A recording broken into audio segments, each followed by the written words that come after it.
여러분 순종하십니까? 예수님 믿으면, 그리고 복음을 믿으면 하나님께 순종합니다. 순종하십니까?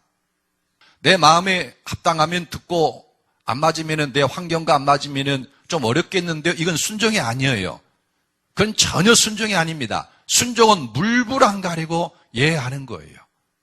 그리고 하나님이 이 순종의 사람을 통해서 세상을 구원하고 세상을 하나님의 나라로 만들고 여러분의 가정을 변화시키고 하늘의 은혜를 부어주시는 겁니다. 순종의 사람. 로마서 오늘 저는 전체를 다시 한번 돌아볼 생각입니다. 전체 개략적인 것을 말하면서 과연 이것이 맞는 것인가? 예수님을 믿으면 순종의 사람이 된다는 것이 확실한가? 첫 번째로 1장 1절로 17절, 로마서 1장 1절로 17절은 서론입니다. 그런데 바울 사도는 자신이 사도의 직분을 받아서 복음을 전하는 이유를 이렇게 말합니다. 그리고 자기가 그 복음을 전파한 그 결과가 어떻게 됐는가를 이렇게 말해요. 그로 말미암아 우리가 은혜와 사도의 직분을 받아 그의 이름을 위하여 모든 이방인 중에서 믿어 순종하게 하나니. 여러분, 복음은 믿는 자에게 구원을 주신 하나님의 능력입니다.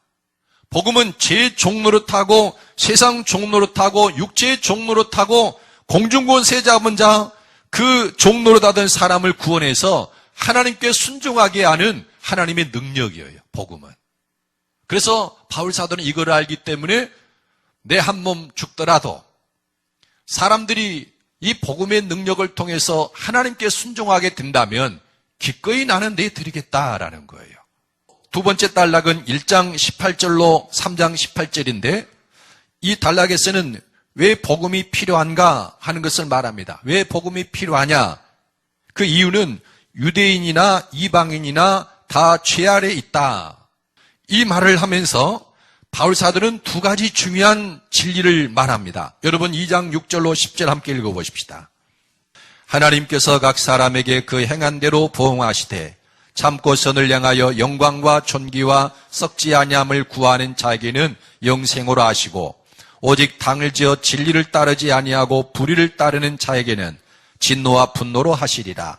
악을 행하는 각 사람의 영에는 환난과 권고가 있으리니 먼저는 유대인에게요 그리고 헬라인에게며 선을 행하는 각 사람에게는 영광과 존귀와 평강이 있으리니 먼저는 유대인에게요 그리고 헬라인에게라. 아멘.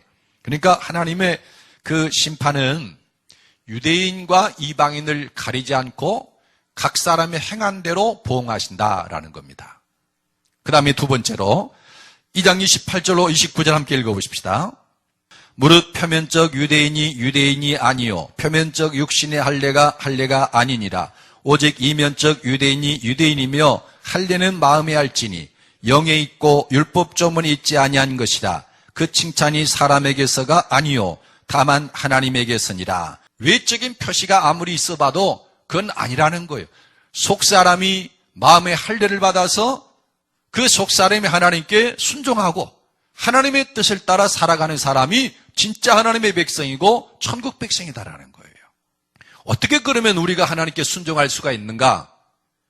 그것을 3장 19절로 6장 전체까지 복음에는 하나님의 의가 나타나기 때문이다 라고 말해요. 복음에는 하나님의 의가 나타난다. 복음은 내가 그리스도와 함께 죽음을 당하고 그리스도와 함께 부활해서 새 생명을 얻는다. 이것은 하나님이 해주시는 것이라는 거예요. 그래서 예수의 죽음이 나의 죽음이 되고 예수님의 부활이 나의 부활이 되기 때문에 죄에 대해서는 죽고 의에 대해서 사는 역사가 일어나서 하나님의 능력으로 우리가 의를 행하고 의로워지는 거예요. 그래서 하나님의 의입니다. 하나님의 의. 그러므로 우리가 그의 죽으심과 합하여 세례를 받음으로 그와 함께 장사되었나니 이는 아버지의 영광으로 말미암아 그리스도를 죽은 자 가운데서 살리심과 같이 우리로 또한 새 생명 가운데서 행하게 하려 함이라. 만일 우리가 그의 죽으심 같은 모양으로 연합한 자가 되었으면 또한 그의 부활과 같은 모양으로 연합한 자도 되리라. 우리가 알거니와 우리의 옛사람이 예수와 함께 십자가에 못 박힌 것은 죄의 몸이 죽어 다시는 우리가 죄의 종노릇하지 아니하려 함이니 이는 죽은 자가 죄에서 벗어나 의롭다 하심을 얻었습니다. 아멘. 죄의 종노릇 하던 사람이 완전히 죄에서 벗어나서 의의 종이 돼버린 거예요. 우리가 의를 행하며 거룩한 삶을 살아도 결코 아무도 자랑할 수가 없어요. 그리고 이전에 아무리 악한 죄를 범하며 살았을지라도 하나님은 그 삶을 간과하시고 십자가 부활의 능력을 통해서 새 사람 되게 하시는 거예요. 7장과 8장은 로마서에서 네 번째 단락인데 하나님을 섬기는 방식에 대해서 말합니다. 율법 조문에 묵은 것은 하나님을 섬기지 말고 복음 안에서의 영으로 하나님을 섬겨라. 이 하나님을 섬기는 방식 가운데 성경을 읽고 성경 말씀대로 살려고 예를 쓰면 결국 어떤 결과가 오느냐? 오라 나는 공고한 사람이로다. 이 사망의 법에서 누가 나를 건져내랴? 탄식할 수밖에 없어요. 왜? 마음에는 원이로도 육신이 약하니까 안 되는 거예요. 그러므로 내가 한 법을 깨달았노니 곧 선을 행하기 원하는 나에게 악이 함께 있는 것이로다. 내 속사람으로는 하나님의 법을 즐거워하되 내 지체 속에 산 다른 법이 내 마음의 법과 싸워 내 지체 속에 있는 죄의 법으로 나를 사로잡는 것을 보는도다. 오호라 나는 권고한 사람이로다. 이 사망의 몸에서 누가 나를 건져내랴. 아멘. 이 로마서 7장은 바울 사도가 복음을 깨닫기 전에 자기의 삶의 모습을 다시 돌아보는 말씀이에요. 그리고 지금도 자기가 만일에 복음 안에서 영으로 하나님을 섬기지 아니하고 율법 안에서 육체로 하나님을 섬기면 율법의 열심을 가지고 하나님을 섬긴다면 똑같은 결과가 올 거라는 거예요. 오라 나는 공고한 사람이로다. 참된 방식은 뭐냐면 복음 안에서 영으로 하나님을 섬기는 것이에요. 날마다 이렇게 사는 겁니다. 주님, 하나님 오늘 또 제 정욕들, 제 마음에 원하는 것들 다 십자가에 못 박으심을 믿습니다. 저는 오늘 또 그리스도의 고난 십자가에 참여하기를 원합니다.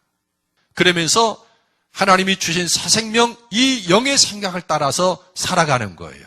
그러니까는 지체에 있는 이 지체의 법, 그것이 나를 지배하지 못하고 영이 성령님과 교통을 하면서 하나님께 순종하는 사람이 되는 겁니다. 완전한 순종이 이루어지죠. 그러므로 이제 그리스도 예수 안에 있는 자에게는 결코 정죄함이 없나니 이는 그리스도 예수 안에 있는 생명의 성령의 법이 죄와 사망의 법에서 너를 해방하였습니다.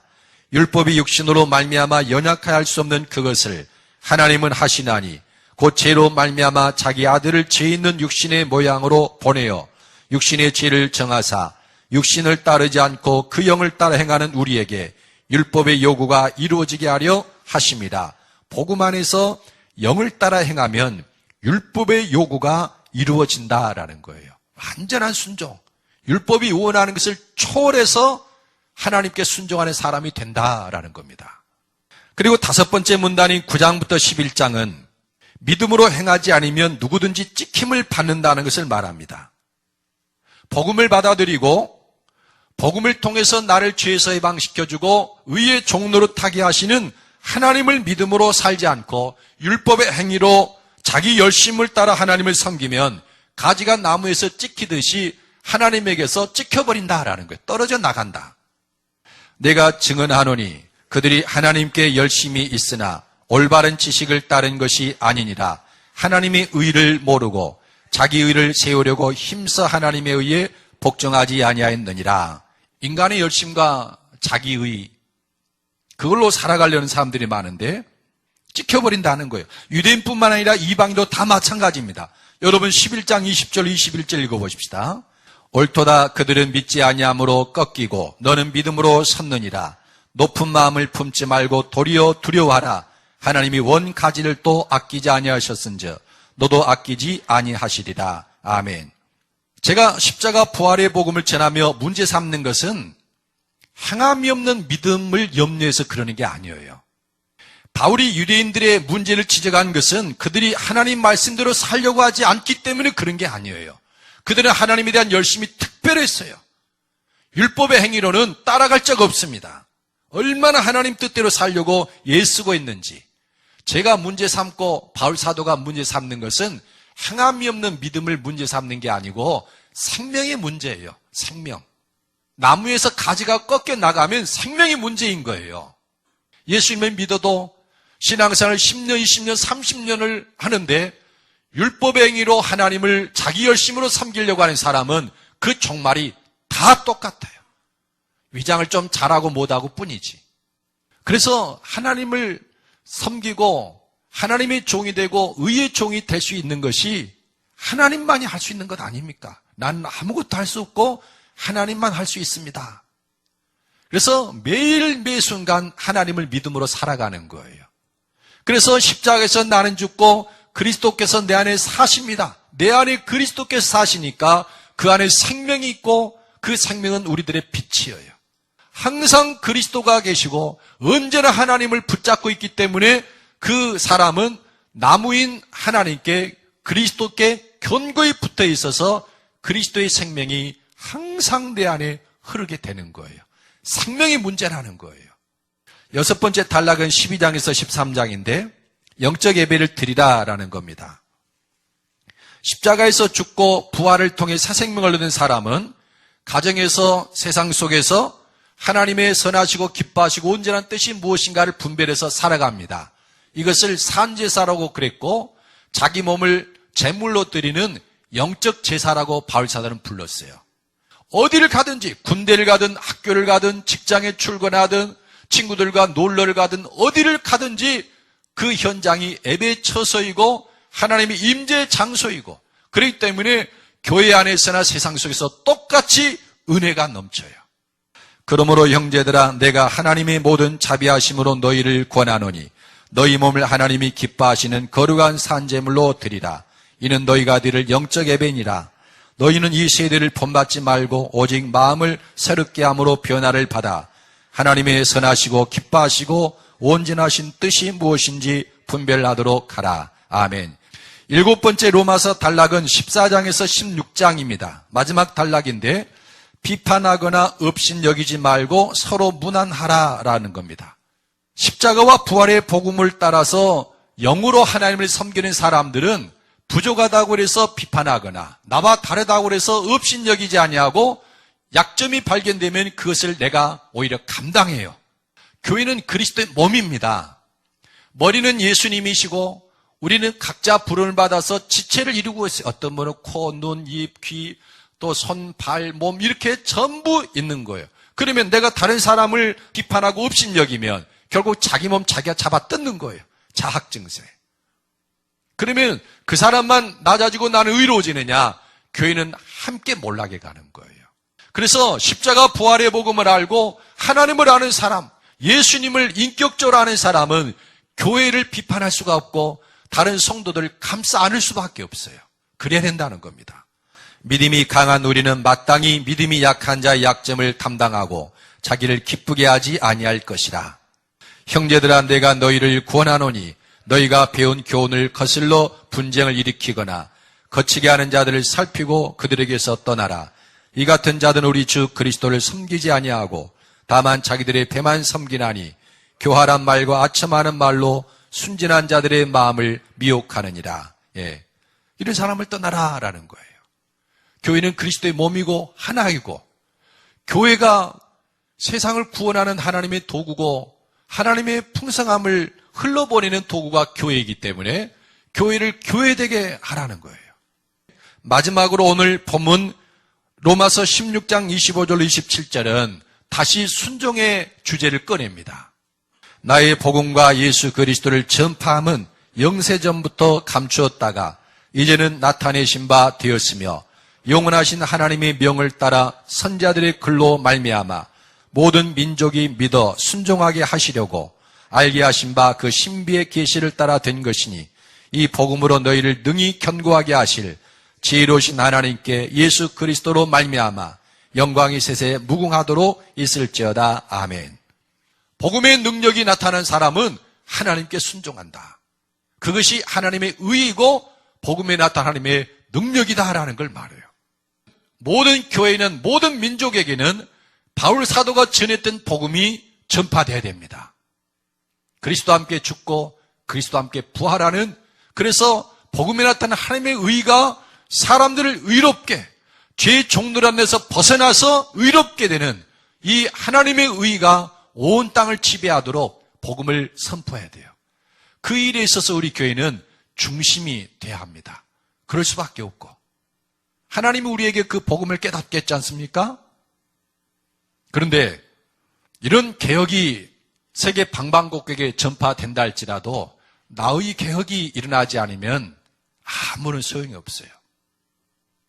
복음을 수없이 들었음에도 불구하고 하나님에 대한 사랑의 마음이 아직도 일어나지 않는다.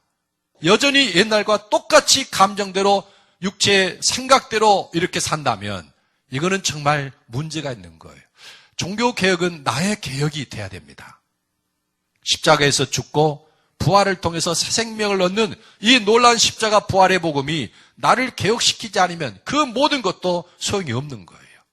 그리스도의 고난 십자가에 참여하고 그리스도의 부활에 또 참여해서 새 생명으로 살고 하나님 나라가 여러분에게 임하게 되기를 예수님의 이름으로 축복합니다.